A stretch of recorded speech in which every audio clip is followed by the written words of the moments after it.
الحمد لله رب العالمين والعاقبة للمتقين والصلاة والسلام على رسوله الكريم أما بعد فأعوذ بالله من الشيطان الرجيم بسم الله الرحمن الرحيم وننزل من القرآن ما هو شفاء ورحمة للمؤمنين۔ قرآن میں اللہ تعالیٰ فرماتا ہے اور ہم قرآن میں وہ چیزیں نازل کرتے ہیں جس میں ایمان والوں کے لیے شفا اور رحمت ہے۔ حدیث پاک میں حضور خاتم النبیین صلی اللہ علیہ وسلم نے ارشاد فرمایا ہے، خیر الدواء القرآن، بہترین دوا قرآن ہے۔ نبی کریم صلی اللہ علیہ وسلم نے فرمایا، علیکم بالشفائین، تلاوت کلام اللہ و شربۃ العصر، تم دو شفا کو لازم پکڑو، ایک کلام اللہ کی تلاوت اور دوسرا شہد کو پینا۔ نبی کریم صلی اللہ علیہ وسلم نے ارشاد فرمایا، میں نے تمہارے پاس دو چیزیں چھوڑی ہیں، جب تک تم اس کو مضبوطی سے پکڑے رہو گے ہرگز گمراہ نہ ہوگے۔ نمبر 1 کلام اللہ، نمبر 2 میری سنت۔ نبی کریم صلی اللہ علیہ وسلم نے فرمایا، من لم یشف القرآن فلا شفاہ اللہ ومن لم یکف القرآن فلا کفاہ اللہ۔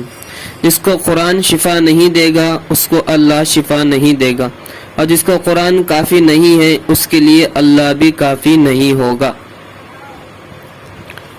اللہ تعالیٰ نے قرآن میں قرآن کو شفا کہا ہے، دوا نہیں کہا۔ اس کی وجہ یہ ہے کہ شفا تمام بیماریوں کے لیے بولا جاتا ہے اور دوا خاص بیماری کو بولا جاتا ہے۔ اور رقیہ کی جہاں تک بات ہے، وہ قرآن پاک کی وہ آیتیں ہیں جس میں اللہ تعالیٰ کی بڑائی، جہنم کا ذکر، شیاطین کا ذکر ہو۔ نظر بد کی آیت سے نظر بد ختم ہوتا ہے، جادو کی آیت سے جادو ختم ہوتا ہے، اور وہ آیت جن میں اللہ کی کبریائی اور بڑائی اور قیامت، جہنم کا ذکر ہو، ان آیات میں جنات کا علاج موجود ہے۔ رہی بات رقیہ سننے کی، رقیہ کو کس طرح سنا جائے؟ سب سے پہلے سنت کے مطابق وضو کرے اور دونوں ہاتھوں کی مٹھی اور آنکھ کو بند کر لے اور اللہ تعالیٰ سے نیت کرے کہ اللہ تعالیٰ اس کے ذریعے سے میری ساری بیماریوں کو دور کرے گا۔ اور رہی بات یہاں تک رقیہ کو سننے کا طریقہ اور رقیہ کے سننے کے آداب،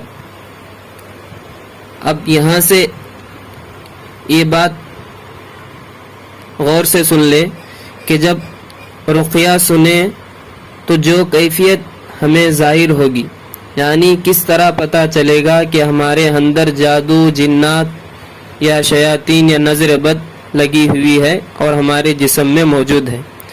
جب ہم اس طرح ان آداب کے ساتھ رقیہ کو سنیں گے تو سنتے وقت گھبراہٹ یا الجھن، بے قراری، سینے میں درد یا ہارٹ فاسٹ ہونا، سر میں درد ہونا، غصہ زیادہ ہونا، سست ہونا یا باڈی پین کرے، کمر میں بہت زیادہ درد ہو تو اس کا مطلب آپ کو کچھ پرابلم ہے۔ اگر پیٹ میں بہت زیادہ درد ہو اور باڈی پین کرے تو اس کا مطلب آپ کے اوپر جادو ہے۔ اور کسی کو رقیہ سنتے ہی تھوڑی دیر بعد بہت زیادہ گھبراہٹ اور تکلیف ہو تو اس پر اثرات اور جنات کی ہونے کی نشانی ہے۔